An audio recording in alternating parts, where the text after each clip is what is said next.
Hello, and welcome to Jane's LME Addiction, a Cloud9 Fin podcast where we talk about all things liability management. I'm your host, Jane Komsky, head of LMEs here at 9fin, and with me today is Shai Schmidt, a partner at Glenn Agre. Thanks so much for joining me today, Shai. Thanks for having me. So, I'd love, for the benefit of our listeners, for you to just tell us how you got into this space, what your specific role is, and who your typical client is. So there was definitely a pivot there. I started my career as a bankruptcy attorney at Kramer Levin, now HSF Kramer, right after the financial crisis. So a great place to learn about bankruptcy. We did a lot of committee work and really kind of a school for bankruptcy, which is what I did for a big part of my career. About 2 years ago, I kind of looked around and what I saw was that, LMEs obviously were becoming a real thing. Much more prevalent sometimes than, a Chapter 11 case. And what I saw was a lot of lenders being caught flat-footed when they were not included in the majority group. And the need that I identified at that point was for lenders to organize at an early stage, understand their rights under the credit agreement, and try to engage. Because the alternative to doing that is to wait until the LME is launched. And then you typically have 7 days, maybe even less than that, to make a decision, which is not an easy process. So that's the need that I identified, and that's how I got started. Go ahead. Yeah, I know. In terms of the types of clients that I work with, a lot of the activity is in the broadly syndicated loan market. So it's a lot of CLOs. Maybe 80-90% of my clients nowadays are CLOs. Also some hedge funds, more opportunistic funds. It also runs the gamut in the sense of I get a lot of big funds and also some small ones.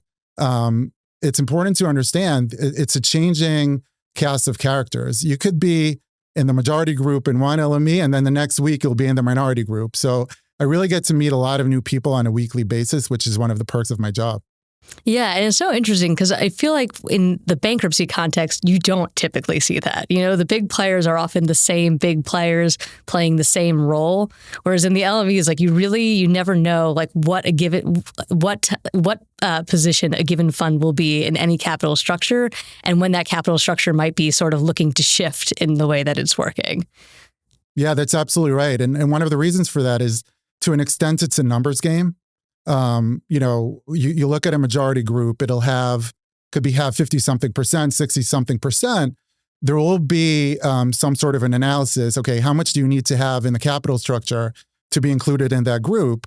Now, you could be a big fund, but have a small position in that situation, right? You could have a $20 million position in a first lien term loan, $1.5 billion out of $1.5 billion.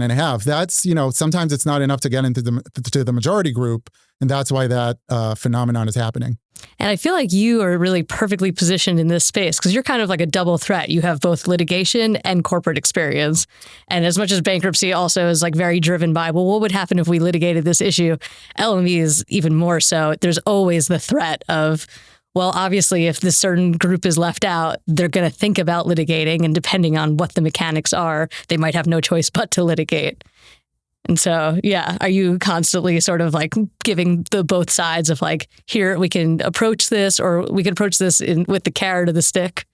100%. That's a great point. Understanding the litigation angle, understanding the litigation threat, understanding the potential claims is a huge part of the analysis and a huge part of what I try to do for my clients. And the other piece of it, the restructuring side, one, you have to understand the credit agreement. You have to understand how it works. A lot of the discussion is around sacred rights, obviously, when it comes to representing minority groups. So one of the first things that I do with my groups is explain to them, this is what the credit agreement says. This is what could happen in an LME. Obviously, I can't know for sure what's going to happen, but usually I have a pretty good sense based on the credit agreement itself, explaining to the group, okay, if this LME happened, you may have these claims. Let's start to think about that. And that really informs what you do next. And what you do next, and what I try to do for my groups, is to engage at an early stage. And when I say engage, I mean mostly with a company, company's advisors, and sometimes the majority group as well. And having a principled view of the credit agreement, what it allows, what it doesn't allow, and what's kind of murky, goes a long way in that context. Yeah. And so taking a step back, right, as a lawyer who often represents the minority, where is the minority's current comfort level in these transactions right now? In the last couple of years, there's been a dramatic shift based on whatever case law or decision has most recently been passed down as to whether or not, we're seeing transactions that are 51% gets everything and 49% gets nothing versus at the beginning of this year, post-CERTA, you were seeing more what I like to call participation trophies, where it's a tiered, you're not getting pro rata treatment, but you're getting sort of tiered treatment. What are you seeing as far as trends go? What does the minority expect and what is the minority fighting for at this point in time? First, I think you're exactly right. The trend is absolutely towards being more inclusive. The first LMEs that we saw a few years ago, even starting with J. Crew, but certainly CERTA, Trimark, Board Writers, Mitel, and others were exclusionary, right? I mean, the majority group had 50-something%. They orchestrated a deal, an up tier, most typically, and then everyone else was just excluded from it. And I think that invited a lot of litigation, and we actually have seen a ton of litigation in those situations. So yeah, the market has shifted and moved towards a more inclusive model, where yes, full participation is a goal. From my perspective, just seeing what companies, sponsors, majority groups are doing, yes, they do want to secure full participation. The way to do that typically is to offer something to the lenders who are not in the majority group. Now, I hear the phrase kinder, gentler LMEs out there. Sometimes that's true, but sometimes the fact that a deal is inclusive doesn't mean that it's less aggressive. Like we've seen a lot of very aggressive deals that were more inclusive and ended up with 100% participation. Even if you propose something to the minority lenders, it doesn't mean that it's a good offer. And sometimes people don't hold out and take the deal. So we're definitely seeing that trend generally. However, it's really tough, and I think it's a mistake to generalize how minority groups as a whole view the world. There's a few factors here. One, who's in the minority group, right? I mean, if there was a minority group with a lot of real money par holders, plain vanilla CLO types, maybe that means it's going to be a little less litigation oriented. In other situations, you have more opportunistic types, some hedge funds who are less wary of litigation. That's one thing to remember when you look at the groups that I represent as a whole. But the other thing is, and I can't emphasize it enough, what the credit agreement says really matters, and there's still a lot of variance in the terms that you're seeing in credit agreements, right? So, and sometimes I listen to people talking about, oh, this sponsor, right? This sponsor is friendlier now because they just did a deal that was pro rata, right? And then the next week, the same sponsor did a deal that was very aggressive, and the terms were really, really non-pro rata in the extreme. Sometimes the explanation for that, honestly, is you take a look at the credit agreement, and some credit agreements have very strong sacred rights that provide protections to lenders as a whole. Sometimes credit agreements have very poor protections as part of the sacred rights, and sometimes that encourages the sponsor and the majority group to do a more aggressive deal. Right. And there's also, I guess, the size of the capital structure in any given deal. Because, if you don't have a big enough capital structure that you can properly play people off of each other and still capture discount, then it's really not worth screwing over such a small minority. It probably just makes sense to just get everyone involved, get a deal done, and just continue on. 100%. I think that consideration is always true to an extent, but you're right. Sometimes it seems even sillier to leave a stub piece behind. And that makes it easier for people to negotiate something at the end of the day if they hold out. So it also depends on what is the company looking for, right? Is the company looking to capture discount? When you look at the three things that typically when you view an LME as what is it accomplishing? Capturing discount, extending maturities, and enhancing liquidity, right? Not all LMEs are geared towards all of these goals equally. In some situations, there isn't much of a liquidity need, but there's an opportunity to capture discount. In other deals, discount is not that important to the company for whatever reason, but they do want liquidity. When that happens, sometimes there's more leverage for a minority group to step in and say, hey, we're willing to write a check too, so you actually need us. Yeah. And so I guess on that note, right, as much as every LME is built differently and you have to think about them each with their own specific facts and the specific language of a credit agreement or indenture or whatever we're looking at, is there any sort of like strategy that minority lenders can take to sort of seize any power out, like right out of the gate? And I guess where does the gate open on this? Is it before a transaction is even thought about? Is it, coming in early? What are some tactics that minorities can use to sort of get a seat at the table?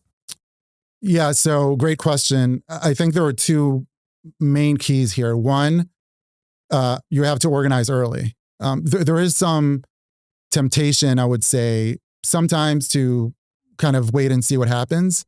Because if you're a lender, a typical CLO analyst has 60 credits at any given moment, right? So there's a credit where you hear rumors of, there's a majority group organizing. There might be an LME 6 months from now. I'll just wait and see what happens.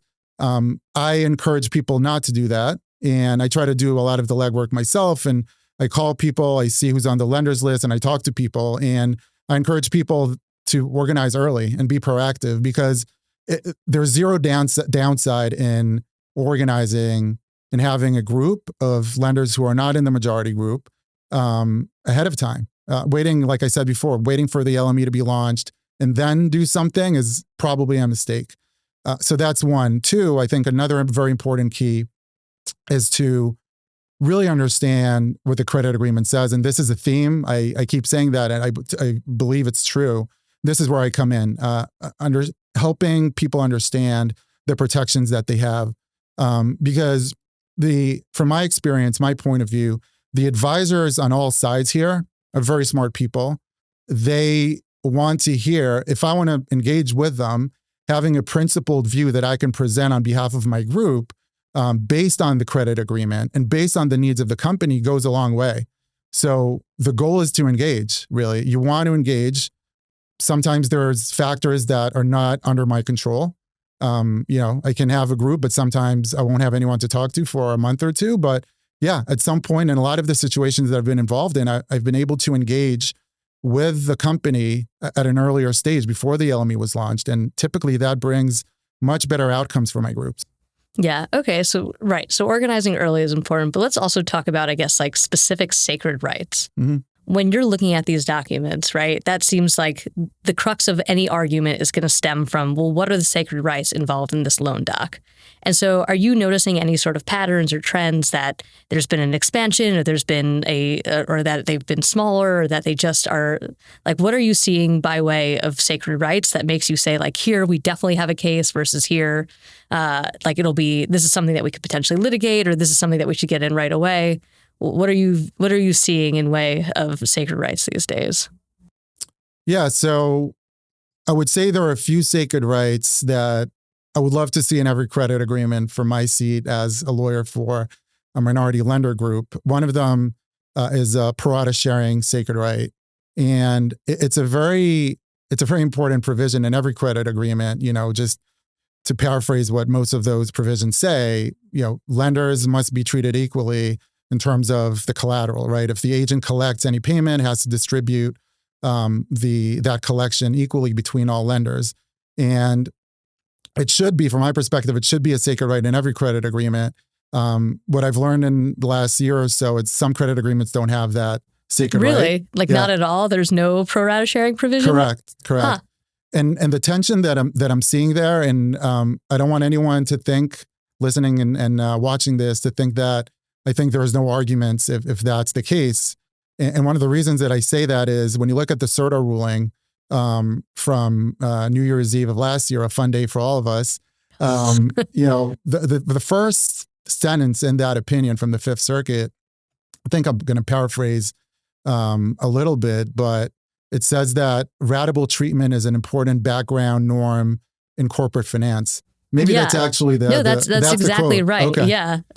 And that's why when you said there was not a pro rata sharing provision in a loan agreement, I've never come across it. And then when I think back to the CERTA decision, it seems like it was just so inherent to their belief that loans have this provision, or that loans are meant to be treated ratably, absent some exception, which we've learned, creates a lot of chaos. So my question practically, what does that mean? I mean, there's tension there, right? I mean, let's say an LME ends up being litigated, which is always a question that I have to ask myself and talk about with my clients. How would a judge perceive this, right? I mean, you look at CERTA, you look at the decision, you look at that statement that comes right off the bat from the Fifth Circuit, a very important court, but then you see the credit agreement itself, but it's not a sacred right. It's kind of murky. There's a lot of tension there. So that's one thing that I realized in recent months. In terms of other sacred rights, I would put them in two groups. One group is sacred rights that you see at origination. This is something that people start to negotiate. And one of them is the CERTA blocker and anti-subordination sacred right. The problem is that, not all CERTA blockers are created equal. Some are very robust. Some are not so robust. Some have a lot of carve-outs, including to provide a dip, or if you make an offer to everyone, then you can subordinate a lender who decides not to participate. Oh, and by the way, you can also give fees to a subset of the lenders. So, and what is it? The amend and extend, or the extended exchange technology, where you just put a lender in a different class because you can, like with individual lenders, extend their maturity and then treat them differently. A lot of fun loopholes. Yeah, look, that's absolutely a response to the CERTA ruling, right? Because the CERTA ruling said that when you see the words open market purchase, that means it cannot be privately negotiated. So the maneuver, like you said, was to create a new tranche or a new class under the credit agreement. The way to do that is to to obtain an extension of the maturity date from the majority group, right? And then arguably, once you have that class or new tranche under the credit agreement, you can do a non-pro rata exchange just with that class. Right, which is sort of pro rata because you're treating that class the same. Arguably. Yes. Okay, so I'll say this. It hasn't been litigated yet. I do see echoes of the Wesco ruling here. And by the way, 2 hours ago, the news hit that Judge Isger's ruling was reversed by the district court. Oh, wow. Yeah, you were probably commuting or something. Yeah, that is hot news. That just happened, yeah. I didn't see the rationale. It was from the bench. So, however, the argument that what you cannot do in one step, you can also not do in 2 or 3 steps.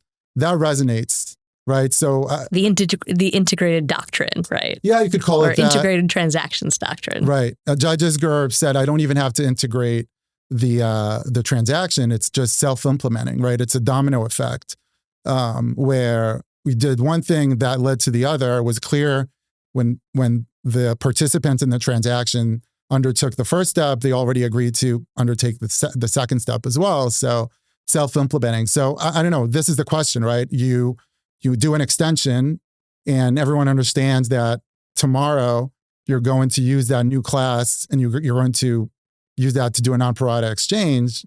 That's the question. I don't know. We'll see what courts say. I think that's going to be one of the issues that are going to be litigated eventually. Fifth Circuit just continuously bringing us surprises all year long.